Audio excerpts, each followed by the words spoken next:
Hey everybody, George Chamberlain here. You know, it's a lot of economic news comes out all the time, and a lot of it's just noise, a lot of it's clutter, and most of it doesn't really have an impact on our individual personal lives. But there's one report I always enjoy looking at, and it comes from the Federal Reserve, and it has a weird name. It's called the flow of funds. Let me tell you what the report really does, though.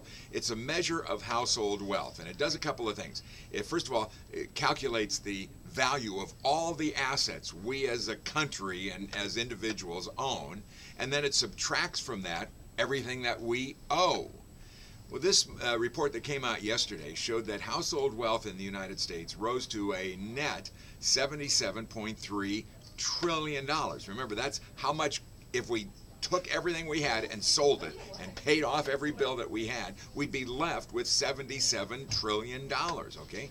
Now, a lot of people are going to say, and this is, by the way, this is going to be one of the big themes of 2014, this division of wealth, the wealth inequity, as a lot of people are calling it.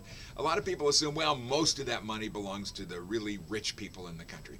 Not necessarily so. It has gone up dramatically because of a rising stock market and rising home values, okay? 60 some odd percent of the people own a house. A similar amount of people out there through their 401k or other things own about $200,000 in stocks and mutual funds. So we all benefit from this rise in household wealth. It's what it's called the wealth effect.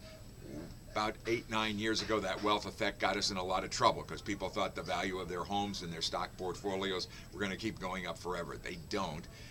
We've done very well in here, but I think people are still a little bit cautious about things right now. But it's a very, very positive sign heading toward 2014. I'm George Chamberlain. Have a good one.